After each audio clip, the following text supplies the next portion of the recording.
Hello friends, સ્વાગત છે આપ સૌનું આપણી યુટ્યુબ ચેનલ ગુજરાત જોબ અડ્ડા ઉપર.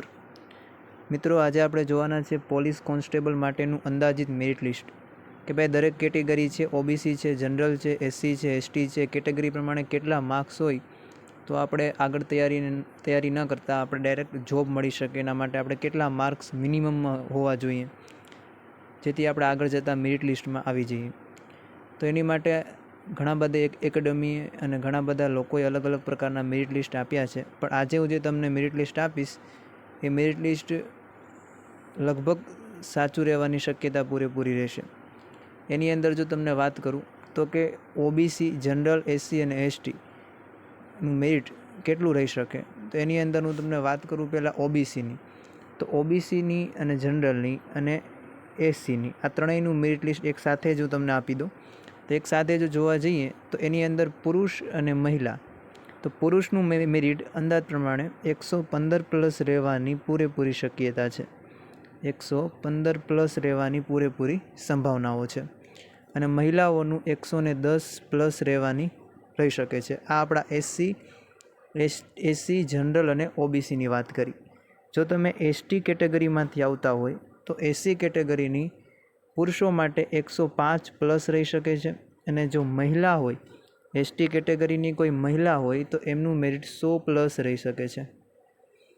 આટલું મેરિટ રહેવાની પૂરેપૂરી સંભાવનાઓ છે અને પેપરનું લેવલ 100% ખૂબ વધુ હતું, એટલે 130 પ્લસ અને 120 પ્લસ રહેવાનું કોઈ એકેડમી કહેતી હોય તો એક અત્યારે તમારે ન માનવું જોઈએ, કારણ કે ફાઇનલ મેરિટ લિસ્ટ હજુ બાકી છે અને એટલું રહેવાની શક્યતા મને નથી દેખાતી આ પેપરની અંદર, કારણ કે પેપરનું લેવલ એમાં પણ પાર્ટ એ જેની અંદર ખૂબ સારું લેવલ હતું, જેની અંદર ઘણા બધા ઉમેદવારોને જે 40% માર્ક્સ છે એ પણ નથી થતા, એટલા માટે આટલું મેરિટ લેવાની પૂરેપૂરી સંભાવનાઓ છે.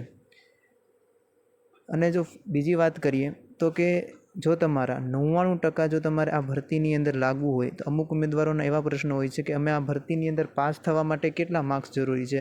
તો હું તમને જણાવી દઉં કે 99% જો તમને કોઈ પણ કેટેગરીના હોય અને 115 માર્ક્સ પ્લસ હોય તો તમારે લાગવાની એટલે કે નોકરી મેળવવાની સંભાવના પૂરેપૂરી છે. અને જો કોઈ ઉમેદવારો, કેમ કે આ હજુ મેરિટ લિસ્ટ ફાઇનલ ન કહી શકાય, કારણ કે એનું કારણ છે ઘણા બધા ઉમેદવારો એવા છે કે જેને સારા માર્ક છે, એ સીસીની અંદર લાગી શકે છે અથવા તો અત્યારે જે કંડક્ટરની જે એક્ઝામ છે એ પણ પૂરી થઈ ગઈ છે તો એમાં જશે ઘણા બધા ઉમેદવારો. એટલે ઘણા બધા ઉમેદવારો આવી રીતે વેચાઈ શકે છે. એટલા માટે એવું જરૂરી નથી કે આની અંદર જ બધા ઉમેદવારો લાગી જાય પોલીસની અંદર.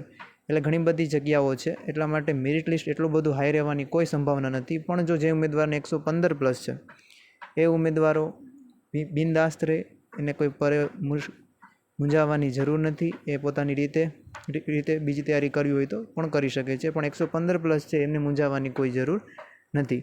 જે ઉમેદવારોને 100 કરતાં ઓછા માર્ક્સ છે અને જનરલ કેટેગરીમાં આવતા હોય તેમનો ચોક્કસપણે કહીશ કે બીજી તૈયારી શરૂ કરવી જોઈએ, પણ જેમને 115 પ્લસ છે એમને મૂંઝાવવાની કોઈ જરૂર નથી.